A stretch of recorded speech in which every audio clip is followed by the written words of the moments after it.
मुल्क भर में वोटों की गिनती जारी है। कई हलकों पर कांटे का मुकाबला है। शहर इख्तिदार में कौन आगे है और कौन पीछे, हम जानेंगे राजा काशिफ से। मुल्क के सबसे बड़े शहर की सूरत हाल बताएंगे असगर अजीम। जबकि तख्ते लाहौर में किसका पलड़ा भारी है, जानेंगे हम ब्यूरो चीफ अरसलान रफीक भट्टी से, जिनके साथ पीपल्स पार्टी की रहनुमा शहला रजा भी मौजूद हैं। और कोयटा में कौन आगे है और कौन पीछे है, ब्यूरो चीफ बुशरा कमर बताएंगी। जबकि पेशावर में कौमी असम्बली के 5 हलकों में गिनती का अमल जारी है। ताज़ा सूरत हाल जानेंगे अपने नुमाइंदे खालिद उर रहमान से। लेकिन सबसे पहले बात करते हैं शहर इख्तिदार की। राजा काशिफ हमारे साथ मौजूद हैं। राजा काशिफ, जरा बताइएगा किस हलके में अब तक किसका पलड़ा भारी है?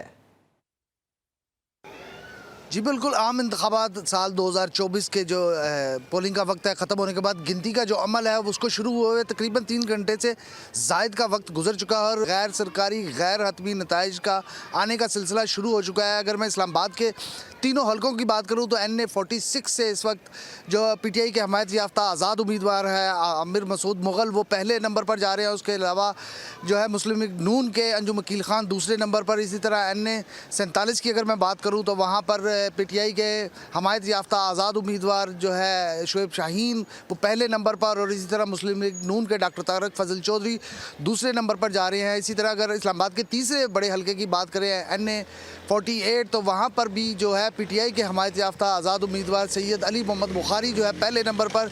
जबकि 2 जमातों के हमायत याफ्ता मुस्लिम लीग नून और इस्तेकाम पाकिस्तान के हमायत याफ्ता राजा खुर्रम नवाज़ जो है वो दूसरे नंबर पर जा रहे हैं। ताहम अब तक के गैर सरकारी गैर हतमी नताइज के मुताबिक जुड़वा शहरों में जो है PTI के हमायत याफ्ता आज़ाद उम्मीदवार आगे दिखाई देते हैं। जी, शहर इख्तिदार के बाद रुख करते हैं लाहौर का। भट्टी साहब, तख्ते लाहौर का झुकाव किस तरफ आप देख रहे हैं और अहम हलकों में कौन आगे है? NA 127 पर पीपल्स पार्टी के बिलावल भुट्टो जरदारी की जीत के इम्कानात किस कदर रोशन नजर आ रहे हैं?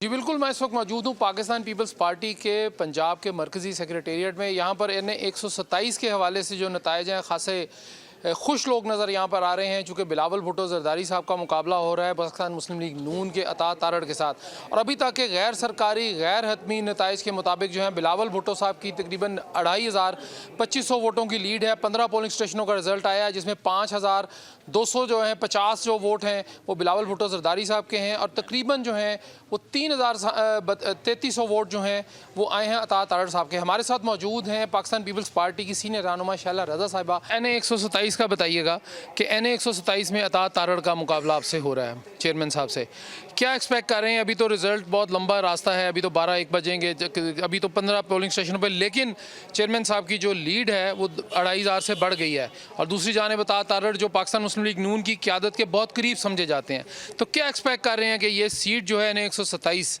क्या पाकिस्तान पीपल्स पार्टी यहाँ से अपना प्राइम मिनिस्टर बनाएगी?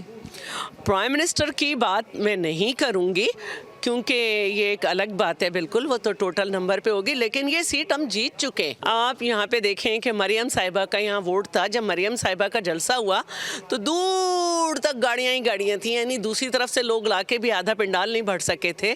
और यहाँ पे उनका वोट भी था आज। और अगर वो जीतते तो मरियम साहिबा तो उनका जलसा मुकामी लोगों से भरना चाहिए था और अता तारड़ को हमारे ऑफिस में घुस के हमले की ज़रूरत नहीं थी। इंतज़ामिया को अलर्ट कर करके छापे पड़वाए गए, लेकिन हासिल ना वसूल। अलबत्ता वहाँ के लिए कोई बात नहीं की गई जहाँ नोटों की गड्डियाँ नज़र आ रही हैं और नून लीग पैसे बांट रही है। तो देखते हैं कि पैसे बट्टे हैं, सब कुछ हुआ है, लेकिन अभी तक जो हमारी नॉलेज में 5142 का हमारे पास आखिरी फिगर आया था और 3000 समथिंग का उनका। तो मैं समझती हूँ कि जल्दी रिज़ल्ट देना चाहिए और जो रिज़ल्ट है वो आवाम को मालूम है, क्योंकि हर जगह से निकलकर लोगों ने ये कहा है कि बिलावल भुट्टो को वोट देंगे। बहुत शुक्रिया जी। ये थी जी शहला रजा साहिबा। इनका ये कहना था कि बिलावल भुट्टो जरदारी जो हैं इस सीट से यानी NA 127 से जीत चुके हैं। कुछ धांधली की शिकायत उन्होंने ज़रूर निशानदेही की, लेकिन उनका ये कहना था कि तौर पर लोग यहाँ से जो है पाकिस्तान पीपल्स पार्टी को वोट देने निकले हैं और पूरी उम्मीद और कभी उम्मीद है कि आज ये सीट NA 127 जो है वो पाकिस्तान पीपल्स पार्टी अपने नाम करेगी। जी, मुल्क के सबसे बड़े शहर कराची में भी सख्त मुकाबला जारी है। डिस्ट्रिक्ट सेंट्रल की क्या सूरत हाल है और क्या शिकायत यहाँ सामने आई हैं? हमारे नुमाइंदे असगर अजीम काफ़ी शिकायत और सूरत हाल से मुतालिक हमें अपडेट करेंगे। असगर, ज़रा बताइएगा कौन कौन से इलाकों से शिकायत मौसूल हुई और इस वक्त सूरत हाल क्या बन रही है? देखिए, अगर पूरे दिन की मैं बात करूं तो कराची में मजमूई तौर पर सूरत हाल पुरअमन रही है। कोई ऐसा नाखुशगवार वाक़या बड़ा सामने नहीं आया। इक्का दुक्का वाक़यात ज़रूर हुए हैं छोटे मोटे, जो कि कल गुज़िश्ता रात से ही शुरू हो गए थे। ताहम हमने ये भी देखा कि इलेक्शन कमीशन की जानिब से कोताहियाँ बिल्कुल सामने आई हैं। मुख्तलिफ पोलिंग स्टेशन, मुख्तलिफ हलकों में हमने जब विज़िट किया तो हमने ये लगा कि जहाँ पर पोलिंग स्टेशन इलेक्शन कमीशन का स्टाफ पहुँचना चाहिए था वहाँ पर मुकम्मिल नहीं पहुँचा, जिसकी वजह से बहुत सारे पोलिंग स्टेशन ऐसे थे जहाँ पर वोटर्स का दबाव बहुत ज़्यादा रहा, जिसकी वजह से जो वहाँ पे दो चार जो अमला था इलेक्शन कमीशन का, उनको बड़ी मुश्किलात का सामना करना पड़ा। जबकि हमने ये भी देखा कि बाज़ पोलिंग स्टेशन का अमला जो था वो सामान अपने घर ले गया था और सुबह अपने घर से लेकर आया, जबकि 8 बजे पोलिंग का आगाज़ होना था। तो बेशतर पोलिंग स्टेशन पर जो है पोलिंग के जो है वो 9 बजे या 9:30 बजे हुआ। तो ये मजमूई सूरत हाल थी जहाँ आज कराची की जो हमने मुख्तलिफ इलाकों में जाके देखा। लेकिन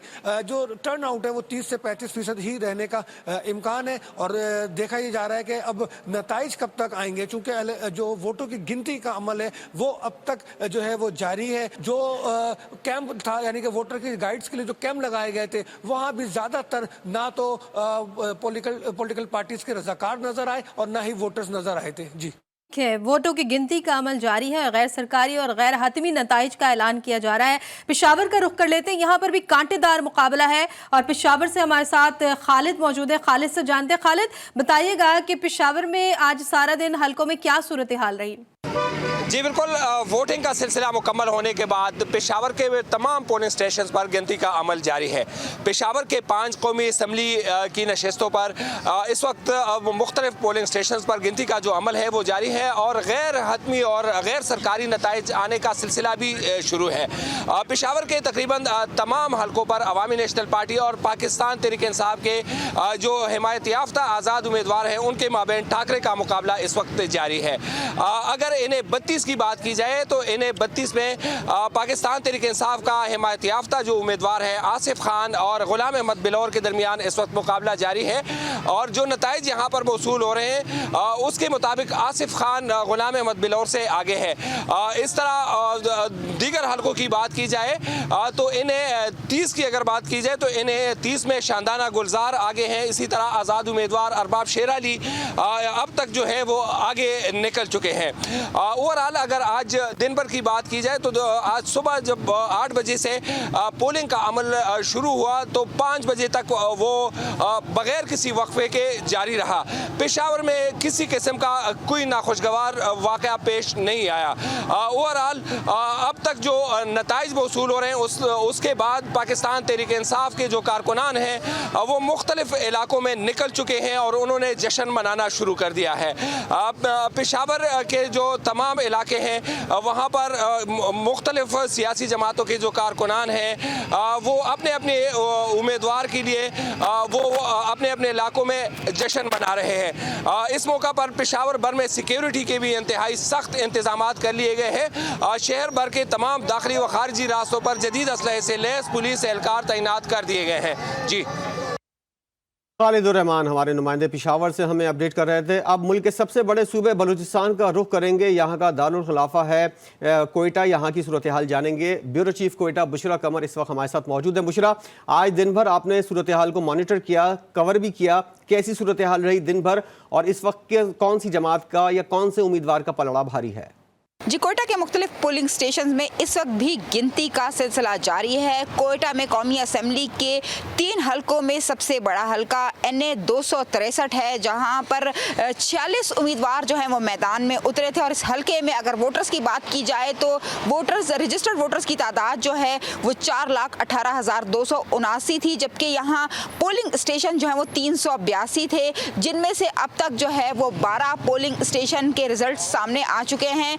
इस हलके से सबसे बड़े नाम जो इस मर्तबा उम्मीदवार थे उनमें आज़ाद उम्मीदवार हाजी लश्करी रईसानी थे, जबकि आज़ाद उम्मीदवार सालार खान काकड़ जो हैं वो भी मैदान में उतरे थे। पीपल्स पार्टी के रोज़ी खान काकड़, नून लीग के जो हैं जमाल शाह काकड़, जबकि बाप पार्टी की रुबीना इरफान जो हैं वो भी मैदान में थी। लेकिन अब तक के जो नताइज सामने आ रहे हैं उसके मुताबिक जो बड़ा अपसेट है वो सलार खान काकड़ आज़ाद उम्मीदवार जो हैं वो लीड कर रहे हैं और 1100 के करीब जो हैं उन्होंने 1100 से ज़्यादा वोट ले लिए हैं, जबकि बाकी जो पोलिंग स्टेशन है वहाँ पर गिनती का सिलसिला जारी है। आहिस्ता आहिस्ता जो है वो रिजल्ट सामने आने लगे हैं, लेकिन इंतखाबात से पहले लोग उम्मीद जाहिर कर रहे थे कि इस हलके से जो है आज़ाद उम्मीदवार जो है हाजी लश्करी रईसानी जो हैं वो लीड करेंगे और जीतेंगे। लेकिन अब तक के नताइज के मुताबिक जो है वो आज़ाद उम्मीदवार सालार खान काकड़ जो हैं वो काफ़ी लीड करते हुए आगे जा रहे हैं। मजीद पोलिंग स्टेशन से जैसे ही रिजल्ट आएंगे उसके बाद ही जो एक रिजल्ट है वो सामने आएगा कि इस हलके से, सबसे बड़े कौमी असेंबली के हलके से कौन सा उम्मीदवार है जो बाजी ले जाता है। जी ठीक है बुशरा, मुल्क भर से गैर हतमी गैर सरकारी नताइज आने का सिलसिला जारी है और हमारे नुमाइंदगान हमें मुख्तलिफ शहरों से अपडेट कर रहे थे। आप सबका बहुत शुक्रिया।